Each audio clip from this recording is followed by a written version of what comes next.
जैसा कि दोस्तों आप लोगों को पता है कि आज सीबीएसई का 2020 यानी सोशल का एग्ज़ाम हो चुका है, तो हम आपके लिए सेट 2 है उसका हम आंसर शीट लाए हैं। आप देख सकते हैं सेट 2 3242। तो चलिए इसका शुरुआत करते हैं पहले क्वेश्चन से।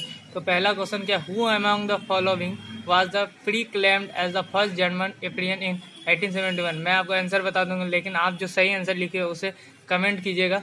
तो चलिए इसका आंसर ए होगा, विलियम वन। दूसरा क्वेश्चन है, why did Gandhi ji organise satyagraha in Ahmedabad in 1990। इसके बहुत रीजन हो सकते हैं, आप अपने मन से भी दे सकते हैं, क्योंकि वहाँ पे उनको जो था, जो अंग्रेज के द्वारा, मतलब अंग्रेज जो थे उनको अपने लिए वहाँ के कपड़े को बनवाने के लिए और उनको वेतन भी सही दे नहीं रहे थे, इसी कारण उन्होंने वहाँ पे आज सत्याग्रह करने का प्रारंभ किया। तो चलिए तीसरे नंबर में देखते हैं। तो तीसरे नंबर में यहाँ पूछ रहा है कि जो non attendance ratio, lowest non attendance ratio किसका है सेकेंडरी स्टेट। यहाँ पे देखा जाए तो आप बहुत से मैंने तो केरल को देख के तो लगा दिया होगा, लेकिन केरल गलत उत्तर होगा। यहाँ पे नॉन अटेंडेंस रेशियो में ये आप देखेंगे तो ये बिहार, यानी इसका आंसर आपका बिहार होगा। तो चलिए आगे बढ़ते हैं। 4 नंबर के क्वेश्चन है, choose the correctly match option from the following. सभी ने यह सोचा कि इसको मैच कर करके लिखना है, तो लेकिन ये गलत था। जिसने भी मैच करके सोचा लिखना है वो गलत था। इसमें क्या होगा, इसमें से कोई करेक्ट ऑप्शन आपको खोजना है, मतलब ये सही है तो ये सही होगा, तो उसमें से खोजना। तो इसका करेक्ट आंसर डी होगा, क्योंकि कोई भी नर्मदा वैली में जो भी आदमी रहते हैं वो अपने लाइफ को फुलफिल करने, या आप ये भी लिख सकते हैं लैंडलेस रूरल लेव्यूट, आप दोनों में लिख सकते हैं। चेक, आपका दोनों उत्तर मेरे ख्याल से सही है। तो चलिए 5 नंबर में करते हैं। 5 नंबर का आंसर, यानी इन 1834 एक custom union was dash was form at initiative of Prussia. यानी इसका आंसर बहुत इजी था दोस्तों, सभी ने लिख लिया होगा, जॉलवेरियन होगा इसका आंसर। जॉलवेरियन आप लिख सकते हैं, जॉलवेरियन आंसर होगा। तो चलिए 6 नंबर का।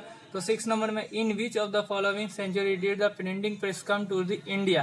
तो इंडिया में प्रिंटिंग प्रेस कब आई थी, तो ये बहुत इजी से उत्तर है, मिड 16th सेंचुरी। तो उसके बाद चलिए आगे बढ़ते हैं। अब जैसे कि 7 number question, who among the following governor generals had the prescripted James ऑस्लुट हीकली। तो इसका आंसर होगा Lord Warren Hasting. Easy question था। तो चलिए इसके बाद 8वें क्वेश्चन को देखते हैं। Under which of the following is power shared in the community government of Belgium.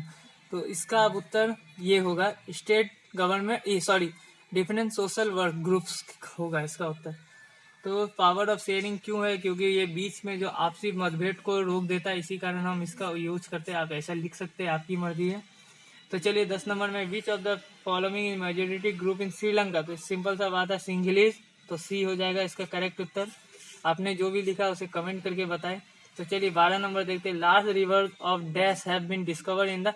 तो इसका आंसर हो जाएगा नेचुरल गैस, क्योंकि large rivers of the Krishna Godavari basin में नेचुरल गैस अधिक मात्रा में खोज की गई है।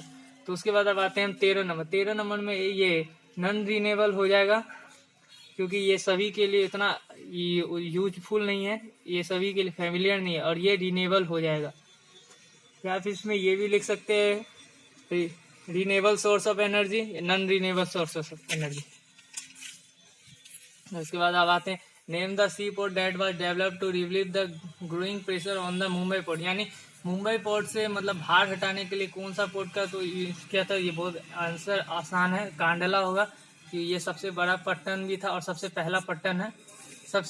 बड़ा नहीं, लेकिन ये पहला पत्तन है, जो जब लाहौर अलग हुआ था तब ये कांडला पत्तन को किया गया। और यदि इसी दूसरा में देखें, name the sea port that was developed to relieve governing pressure on the Kolkata port, तो जवाहरलाल नेहरू पोर्ट हो जाएगा, जवाहरलाल नेहरू।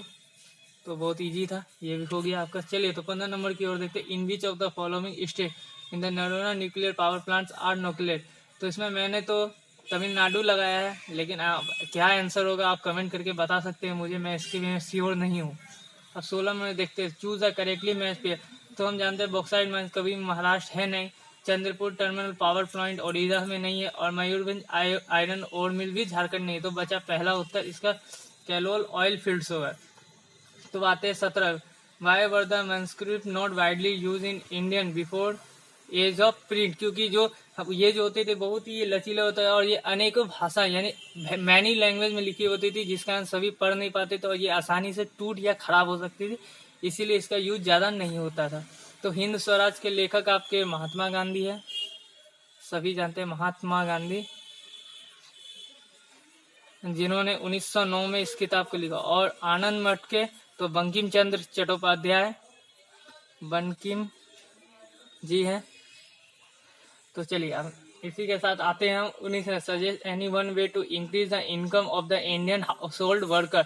तो बहुत सारे आपकी मर्जी पर डिपेंड होती है आप कैसे लिख सकते हैं। यदि दोनों सभी जाति इंक्रीज किया जाए तो यदि वक्त बढ़ा देंगे तो पैसे आसानी से आय में भी वृद्धि होगी। इसी के बाद what is the territory sector become so important in India, explain the main reason. तो मेन रीजन है क्योंकि उन्हें अनेकों सुविधाएं जैसे दी जाती है, हॉस्पिटल फैसिलिटी दी जाती है, उनको अधिक इनकम दिया जाता है, संगठित यानी जो होते हैं ये सेक्टर बिकमिंग, यही सब कारण है। तो चलिए हमने पूरा सेट ए को पूरा डिस्कस कर लिया। यदि आपको